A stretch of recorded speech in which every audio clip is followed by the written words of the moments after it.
Desiree Ramirez, Paul Wagle. All four enjoy productive, active lives, and they all had their lives saved or dramatically transformed by a stem cell transplant. Allison's body was crippled by multiple sclerosis, Rob's with kidney disease. Desiree suffered excruciating pain from sickle cell, and Paul almost died from cancer. To see them thrive today is why scientists, researchers, and doctors have dedicated their lives and billions of dollars to stem cell research. Ultimately, biomedical research is about developing better ways of caring for people who have pain and injury and disease. The earliest indications of adult stem cells came back in the early 1900s.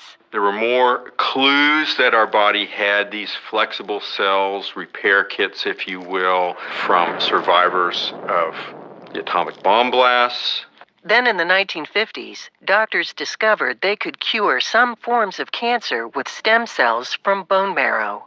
So there's a great history and many applications for blood and marrow-derived repair. Things like leukemias, anemias, and so on. Autoimmune diseases has seen an explosion in terms of successful treatments. There's some really interesting things where they've been using adult stem cells and restore vision. But the ones that tend to fire up people's imaginations more are when you start to repair a spinal cord injury, stroke repair. Are you freaking kidding me? Now with adult stem cell applications, being able to get that person up, walking, living a full life. The extraordinary treatments listed by Dr. Prentice were achieved using adult stem cells, harvested from bone marrow, umbilical cord blood, or the patient's own mature body. But just before the turn of the 21st century, scientists made a breakthrough with a new kind of stem cell. Named embryonic stem cells because they were harvested from human embryos, these stem cells had seemingly unlimited potential to create any organ and treat any disease. There is all sorts of excitement, and you can look back and understand why. The idea was these are cells which can make lots of different kinds of tissues. The expectations for embryonic stem cells when they were first grown successfully in the laboratory, which was 1998, were astronomical. But with the excitement came a sobering realization. To advance embryonic stem cell research, scientists learned that the embryos would be destroyed in the process of harvesting the stem cells. This created a moral and ethical dilemma for doctors and the scientific community. The research was allowed to continue, but after 20 years, the ethical problem wasn't even the biggest challenge. Some scientists thought their amazing flexibility would be a good target to get them and try and use for clinical treatments. But as it turns out, they're very hard to control. They're hard to tame, if you will, to produce the type of cell replacement for a damaged tissue. The problem is, embryonic stem cells like to grow too much. Whenever scientists try to coax them to just grow a certain type of damaged cell or tissue, they grow uncontrollably. They tend to form tumors instead of forming the type of tissue you want. And those tumors are malformations of multiple different kinds of tissues. They're called teratomas. That feature is their biology. That's what they do. They make lots of different things and out of the environment of the embryo, but they do it in very bizarre and problematic ways. Dr. Shirley likens it to asking a home builder to come into your house and repair a plumbing issue. You'd think the builder would know how to fix a leak, but all he knows how to do is build from scratch. They come into your house and make all kinds of stuff you don't even need, right? You have plumbing going out your window. That builder, if you said, I want you to build me a new house, well, that's what they'd be able to do. But you come in and put them in your house for your one problem, it's a disaster. Hundreds of millions of research dollars have been poured into embryonic stem cell research over the past 20 years. And while some advances have been made in basic research and involving lab animals, every time stem cells derived from embryos are transplanted into humans, the coveted breakthrough treatments have failed. The promise was we were going to get cures and therapies from this. The problem with embryonic stem cell research is that that statement wasn't true. As long as people were talking about putting those cells into people's bodies because they can't renew. There are no published scientific papers that document and validate an actual success with embryonic stem cells. Many researchers continue to look for the key to unlock the potential of embryonic stem cells, but some have found the ethical and moral issues too troubling to ignore. One is Dr. Tara Sander Lee. As a researcher, she was able to find ethical alternatives to working with questionable cell lines, but she still had to face the issue in her personal life. I myself actually had problems with infertility and had gone through in vitro fertilization. And I learned about this technique called pre-implantation genetic diagnosis, or PGD, in which families that were undergoing in vitro fertilization could have their embryos undergo genetic testing. And if they determined that they didn't like the genotype of that child, they would discard them, or they would be donated to research where then they would be destroyed. It was devastating to me, because to me, every embryo from day one was precious. Paul Weigel is a clinical ethicist for a major Midwestern hospital system and brings a unique perspective.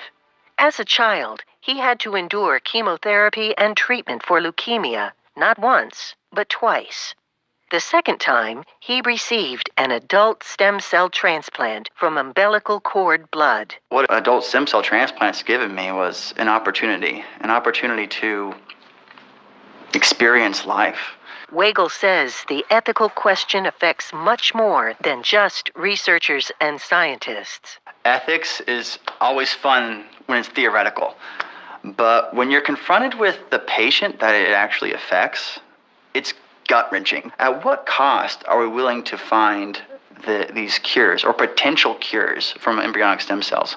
Do we want to live in a world where, the ends justify the means, and that we can do anything as long as it has good outcomes, where we can sacrifice one person for another, where we can enslave one person so that another person can be free? Being born in this country as an African American and having grown up and lived through my life here, racism has always been a part of it. That's what we're doing. We're basically saying some humans get to decide what happens to other humans without their permission for the benefit of themselves. Ironically, Wade says he sees the question not just from his moral view, but from his understanding of science as well.